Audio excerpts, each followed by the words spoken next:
Talk 49. Andrea Klar, welcome to Talk 49. Thank you. Good. Andrea, you're a weaver. How did you become interested? How did you get interested in weaving? I think I was probably always interested in textile crafts such as knitting and crocheting. My grandmother did a lot of knitting and also sewing clothes, and I think that was my first interest. I stumbled across somebody who was a weaver, and instantly had a longing to understand what this craft was about, and that's where it started. I would think. There's much more to weaving than meets the eye. You make wonderful things. You make beauty, but what does one have to do to become a weaver? Can one pick it up as you go along, or do you have to do a course? Or you can if you're lucky, find a course in Austria. It's not so easy. It's not so well known. There are courses, but you would still have to know where they are. When I started, I looked for courses, and it was difficult to find one. But I was lucky. I got to know someone who'd learned to weave in Sweden, where it's still an old tradition, and there are schools and university courses. And she showed me the basics, and that's how it started. A Swedish girl. What was her name? What's her name? She was Dutch, but Dutch. Went to Sweden specially to learn how to weave. It was a 3-year course, if I remember correctly. Her name was Miki Köhlen. Miki Köhlen. She must have influenced you a lot, huh? Yes, yeah. Oh, absolutely. I mean, I still remember coming to her workshop, and I was completely awestruck. She had a huge loom in her workshop, and it was fantastic. Brilliant. So following her example, you got yourself a loom, but where did you go to learn to weave, Andrea? Did you do it in Austria or Sweden or Holland? I then lived in Holland, and so Miki showed me how to set a loom up. She taught me the basics, really. And then I just, I learned by doing. I made many mistakes, as you do at the start. And then very gradually, because it just didn't leave me alone. I was hooked. I was absolutely, it was my craft. When did you start making your own patterns for weaving? Because yes, that takes a while until you make your own patterns. You start with the simple things, because that's all you can get your head around in the beginning. So you start to understand, okay, there is more than just plain weave, where the threads go up and down. And once you understand that what it means, what a pattern is constructed of, that's how I started to experiment and make my own patterns. But as I said, it came a lot later. Several years ago, 10 years ago, I found a course in England, a master class for weavers, and that really gave me the confidence to make to make a living with, to try and make a living with weaving. What sort of people were on this master class? People like you, creative? Yes, people like me, people who'd started weaving several years ago and just wanted to take it a bit further, and were just as passionate about weaving as I was. And that, of course, as you might imagine, was a wonderful experience to be with people who feel passionate about something that no one else really gets. My family know that I'm a weaver, but they don't quite get it. What's so fascinating about it? Brilliant. Yeah. Of course, Yeah. when you make patterns, you need inspiration. Where do you get your inspiration from mainly? My inspirations could come from anywhere. I would say the first inspiration is often just from nature, looking at nature, looking at flowers. It could be fish, for instance. Fish in the deep sea have amazingly colorful patterns. Or it could be even from architecture or oil paintings. I take pictures in my mind, like photographs. I see something, a combination of colors, for instance, that I really like, and think, oh, this would make a great pattern. And yeah, that's often how it happens. I stumble across it. Has your sense of seeing improved since you've become a weaver? Are you open for these things more? Yes, I would say so. Yeah. I would say you have to be sensitive to certain things.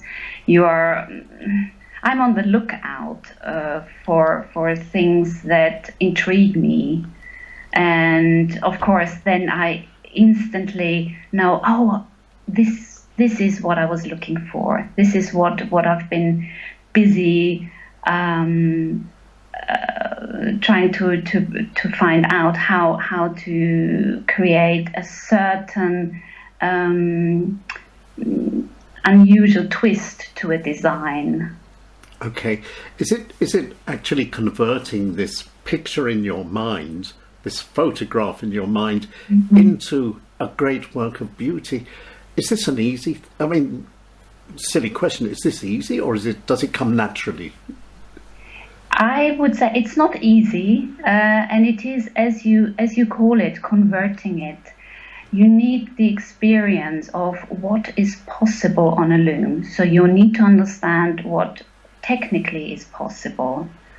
You are on a loom quite bound to what you can do, as everything works in a sort of 90 degrees. So you've got the thread, the two thread system, the warp and weft, it's called in weaving, that you can always create right angles. And if you want to make a pattern that sort of undulates or that has round shapes, you need to understand how you technically do that.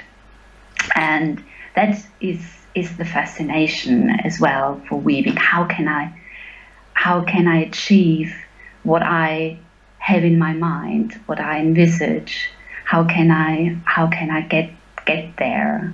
And that is also the really satisfying thing when that comes off the loom and I see the whole piece. It's When you look at nature, when you're looking at fish in the sea, when you're looking at nature is a very living thing. It has really a life of its own. When do your works take on a life of their own?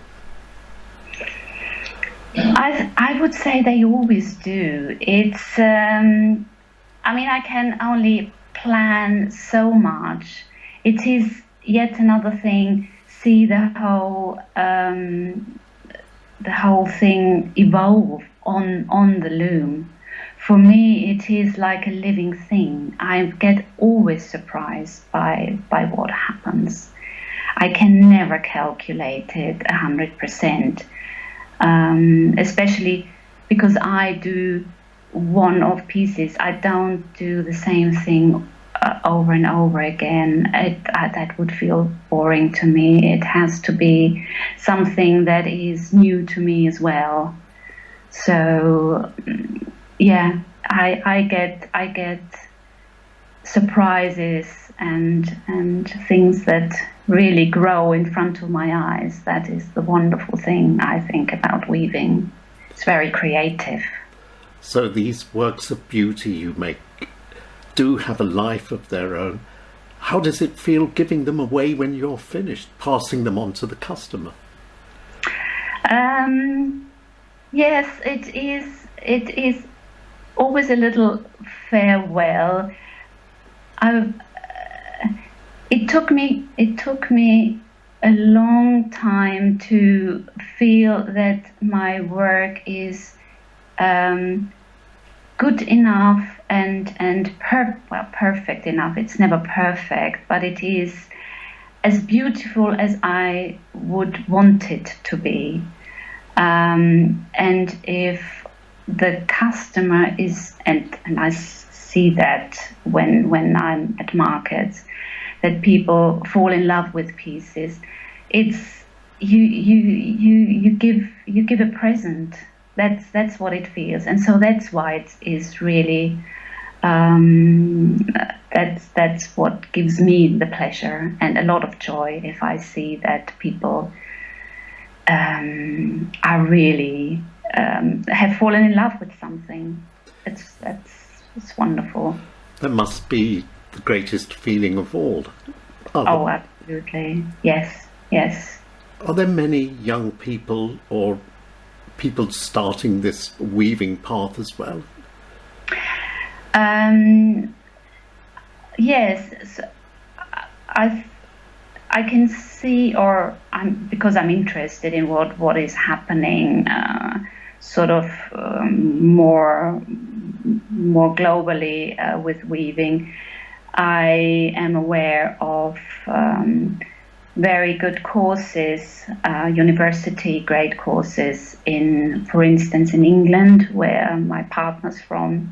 It's a wonderful course in London, and what they teach there is really also very technical. So I would, as much as I'm aware of, the young people, they often use computer CAD systems, CAD systems, and they make incredible design. So it is, these days, contemporary textiles is a lot about really high-end design. So weaving has an exciting future and an exciting present. Yes, I would say so. Yeah. What are you working on at the moment, Andrea? I always have at least two projects on the go, because I want to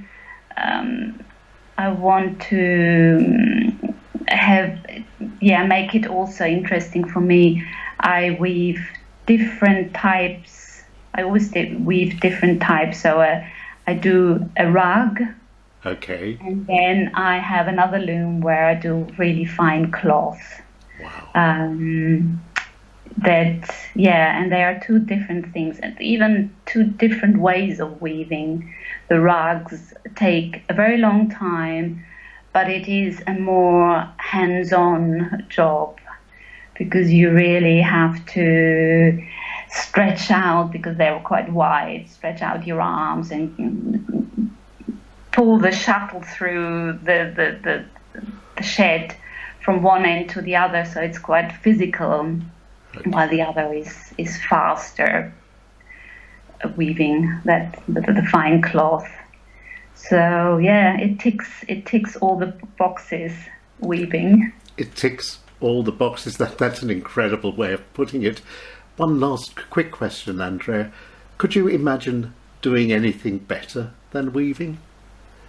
No, I couldn't. No, no, no. It is my craft and my passion, and I take holidays from it because I've overdone it. My back aches, but I always come back very quickly, and I can, in my mind, I'm always creating different things, and it's my passion, really. Andrea Klar, a lady with a passion. Andrea, thank you very much for talking to Talk 49. Thank you very much. Very nice to talk to you. Talk 49. 49. 49.